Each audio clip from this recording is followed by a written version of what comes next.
Hello.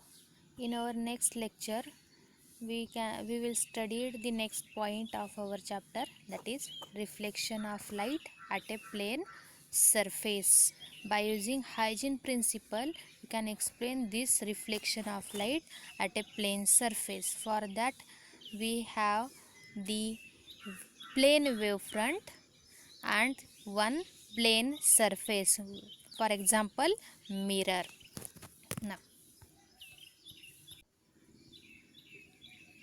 Now here we have the diagram by which we explain the reflection of light at a plane surface. Here we have the plane surface MN, that is the plane reflecting surface. We consider the mirror, that Mn is the plane reflecting surface. On that plane reflecting surface, the wavefront AB, plane wavefront AB is incident. That AB is the plane wavefront. That AB plane wavefront is incident on the plane reflecting surface Mn. That RA and Q C or QB is the two edges of this plane wavefront AB. या plane wavefront AB च्या या दोन edges असणार आहेत, और that are the extreme rays of the plane wavefront AB. Plane wavefront AB च्या या extreme edges असतील RA and QB. Now when this plane wavefront is traveling towards the plane reflecting surface MN, the point A is touches at on this MN, on this surface MN.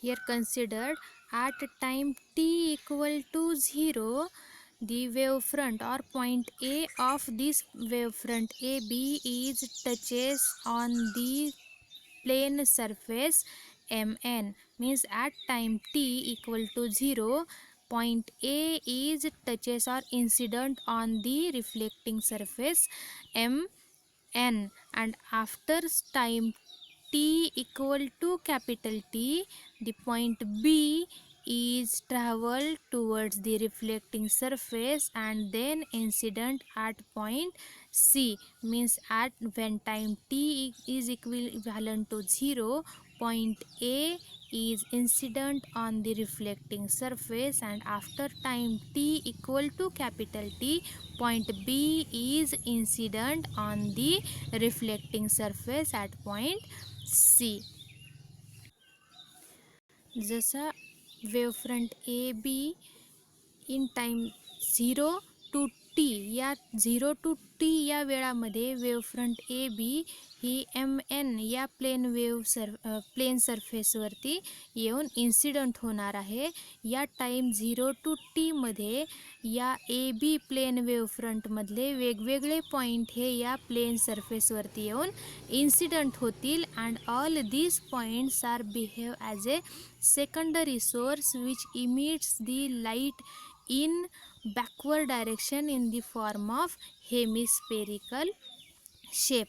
For example, when the ray RA is incident on the plane surface, that is the point at point A, that time A point behave as the secondary source of light, and that A point is emit the light in backward in that point A is reflect from that point A.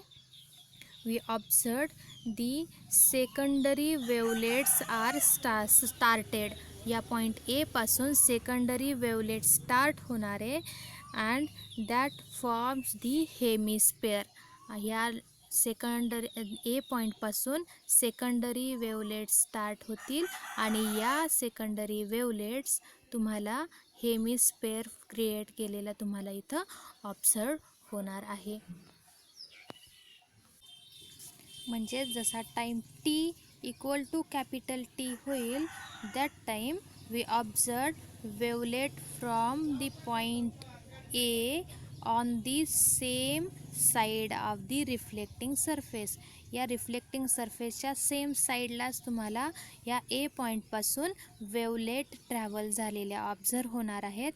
That wavelets covers a distance V into T. That wavelets are cover distance V into T when म्हणजेच काय, जस ए पॉईंटपासून wavelet travel व्हायला सुरुवात होणार आहे आणि त्या वेवलेट्स व्ही इंटू टी एवढं distance in time capital T cover करतील.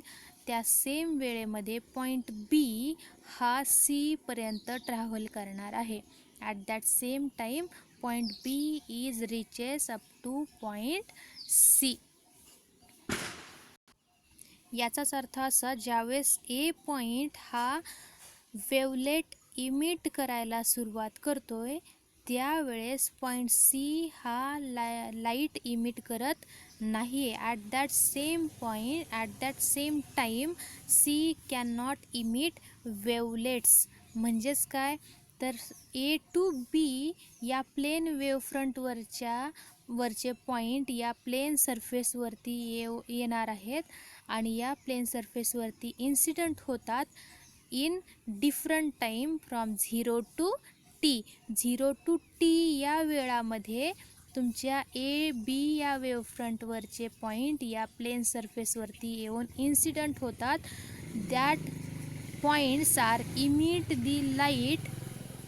emit the wavelet in same direction of the reflecting surface or same side of the reflecting surface that have different distance, that all points are covered different distance. म्हणजेच काय, when we observed this wavelet from point A, here we considered the another point.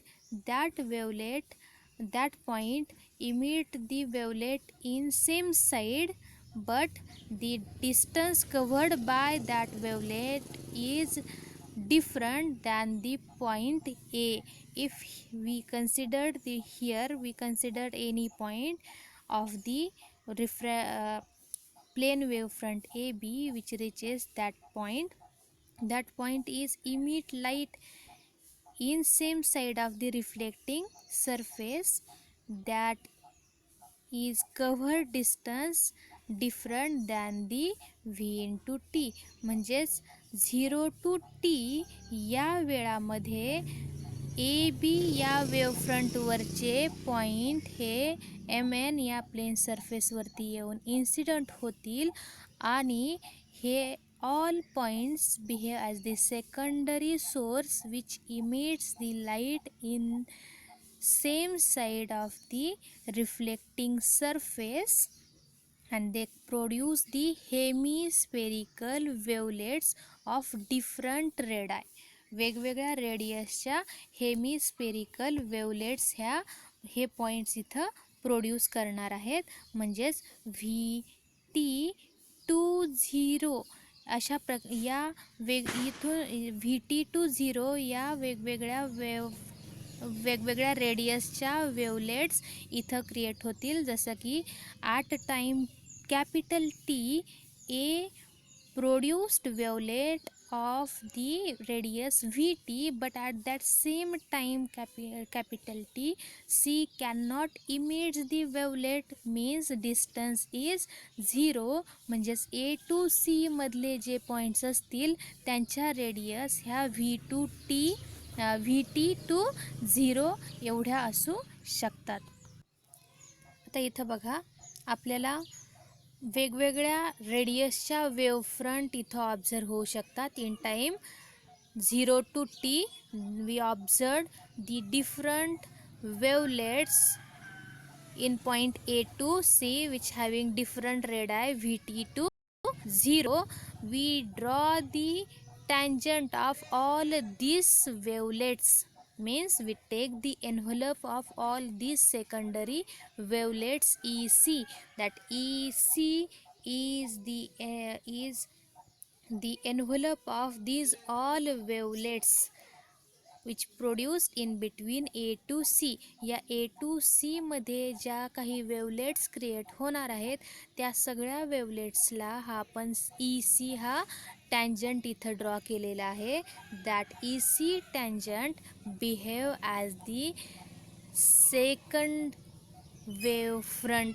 That E C tangent behave as the second wave. आता बघा E C आणि B C, E C and BC both travel same distance. Sorry, EA and BC ह्या दोघंही सारखं distance cover करतायत.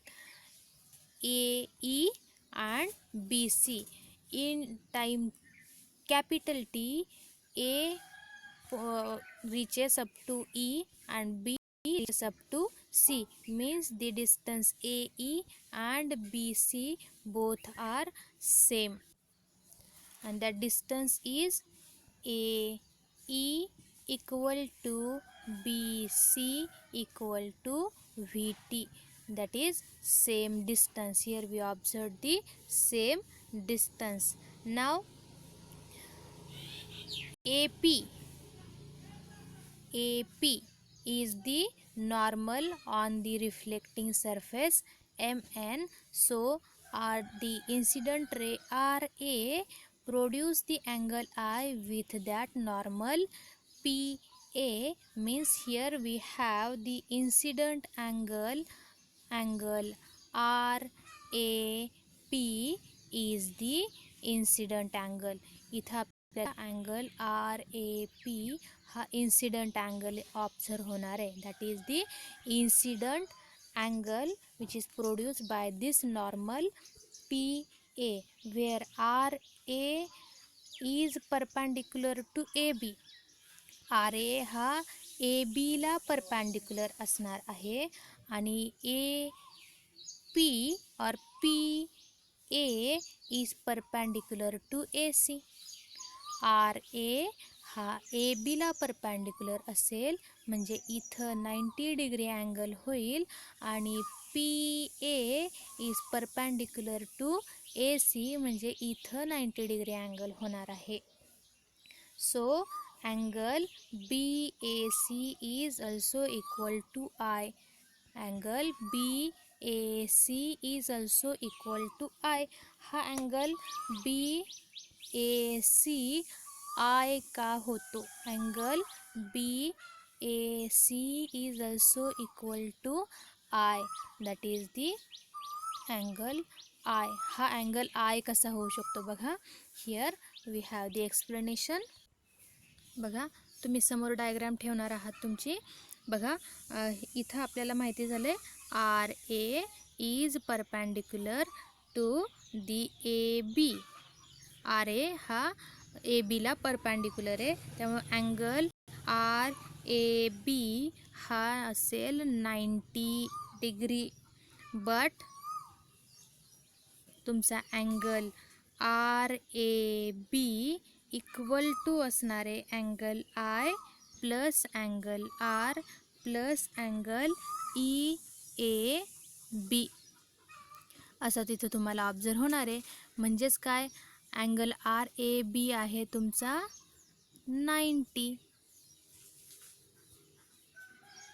Equal to angle I plus R plus angle EAB, म्हणजेच angle EAB असेल 90 minus I minus R. Here we have the angle EAB, but here we also knows that PA is perpendicular to AC. PA is perpendicular to AC, so angle PAC is 90 degree. PAC is 90 degree, but angle PAC equal to angle PAE plus angle EAB